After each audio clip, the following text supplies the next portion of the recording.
నమస్తే అండి, నేను రజా. ఈ మధ్యకాలంలో భార్యాభర్తలు అంటే మొగుడు పిల్లలు పంచాయతీలు చూస్తూ ఉంటే చిన్న చిన్న విషయాలకి సూసైడ్లు చేసుకోవడం. ఈ రీసెంట్గా ఒక జర్నలిస్ట్ కూడా చనిపోయినారు కదా. సో ఇంకో పక్కేమో హస్బెండ్ని వైఫ్లు చంపడం, వైఫ్ని హస్బెండ్ చంపడం, ఇలా రకరకాలు జరుగుతూ ఉంటే వింతేంటంటే భార్యతో గొడవ పడినటువంటి బ్యాంక్ మేనేజర్ మరుసటి రోజు చూస్తే ఇద్దరు కూడా అయిపోయినటువంటి పరిస్థితి. దీని సంగతి చూస్తే భార్యాభర్తల మధ్య మనస్పర్ధలు రావడం సహజం. కానీ ఆ మనస్పర్ధలు గొడవలు ముదిరి పాకాన పడితే ఆ కాపురంలో కల్లోలం అవడం ఖాయం. భార్యాభర్తల మధ్య గొడవలు హత్యలకు, ఆత్మహత్యలకు దారితీసిన ఘటనలు చాలా ఉన్నాయి. రాజస్థాన్లోని జైపూర్లో ఇలాంటి ఘటన ఒకటి జరిగింది. సీసీటీవీ దృశ్యాల్లో భార్యాభర్తల మధ్య జరిగినటువంటి గొడవను బయటపెట్టాయి. ఆ గొడవ జరిగిన గంటల వ్యవధిలోనే భార్యాభర్త శవై కనిపించారు. అది పరిస్థితి. ఏ గొడవ అయినా కొన్ని రోజులైతే ఆటోమేటిక్గా ఆటోమేటిక్గా మన బ్రెయిన్ వదిలేసిద్ది ఆటోమేటిక్గా. మనకి దేవుడు ఎంత గాడ్ గిఫ్టెడ్ బ్రెయిన్ అంటే మనది. అది కొంతవరకే ఆ పెయిన్ తర్వాత తగ్గుతుంది కొన్ని రోజులకి. ఆ గొడవ జరిగినటువంటి గంటల వ్యవధిలోనే భార్యాభర్తలు శవాలై కనిపించారు. ఈ ఘటనకు సంబంధించిన పూర్తి వివరాలకు వెళ్తే ధర్మేంద్ర చౌదరి బ్యాంక్ మేనేజర్గా పనిచేస్తున్నారు. అతని భార్య సుమన్ పిల్లలతో కలిసి ఒక ఫ్లాట్లో ఈ కుటుంబం నివాసం ఉంటుంది. గురువారం రాత్రి 10:56 సమయంలో ఇద్దరు కలిసి బయటికి వెళ్ళొచ్చి కార్ల అపార్ట్మెంట్లోకి వెళ్ళినట్టు సీసీటీవీ ఫుటేజ్లో స్పష్టంగా అనిపించింది. కారు, బ్యాంక్ మేనేజరు, ఇద్దరు పిల్లలు, సూసైడ్లు, ఆత్మహత్యలు. మహాపాపంరా నాయన, మళ్ళీ పుడతారు, మళ్ళీ అనుభవించాలి, కర్మలనే ఒకటి ఉంటాయి, అది మీకు తెలియదు.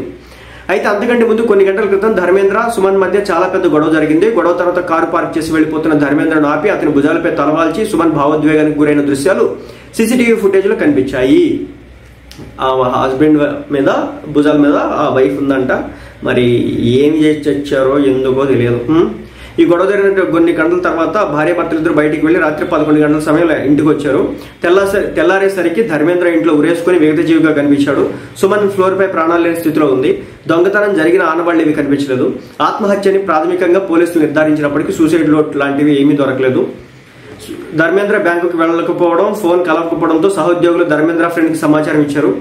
ధర్మేంద్ర ఇంటికి అతని ఫ్రెండ్ వెళ్లి చూడగా డోర్ లోపలి వైపు లాక్ చేసి ఉంది. డోర్ బద్దలుకొట్టి లోపలికి వెళ్లి చూడగా ధర్మేంద్ర, అతని భార్య సుమన్ మృతదేహాలు కనిపించాయి. ధర్మేంద్ర ఒక ప్రైవేట్ బ్యాంకులో ఇన్సూరెన్స్ విభాగంలో మేనేజర్గా పనిచేస్తుండగా అతని భార్య సుమన్ పోటీ పరీక్షలకు సన్నద్ధమవుతుంది. ధర్మేంద్ర, సుమన్ ఇటీవలే ఫ్లాట్ కొన్నట్లు ఇరువురు వారు చెప్పారు. ఆర్థికంగా కూడా ఏమి ఇబ్బందులు లేవని చెప్పుకొచ్చారు. ఈ కేసుకు హత్య కోణంలో కూడా పోలీసులు అయితే దర్యాప్తు చేస్తున్నారు. పోలీసులు అనుమానాస్పద మృతిగా హస్బెండ్ అండ్ వైఫ్ అయితే కొట్టుకున్నారు, తిట్టుకున్నారు, అయిపోయింది. తర్వాత కలిసినారు, బయటికి వెళ్ళి వచ్చినారు.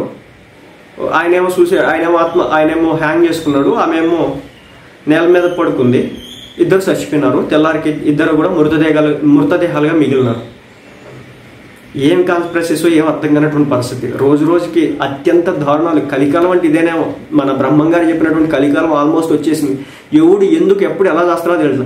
డబ్బున్నోడు చేస్తుండే, డబ్బు లేనోడు చేస్తుండే, ఆర్థిక ఇబ్బందులు ఉన్నోడు ఖర్చు వస్తుండే, మాట పడ్డోడు చేస్తుండే, మాట తిట్టినోడు చేస్తుండే. అసలుకి సావు ఒక్కటే అన్న తప్ప ఇంకొకటి నడవనటువంటి పరిస్థితి సమాజంలో.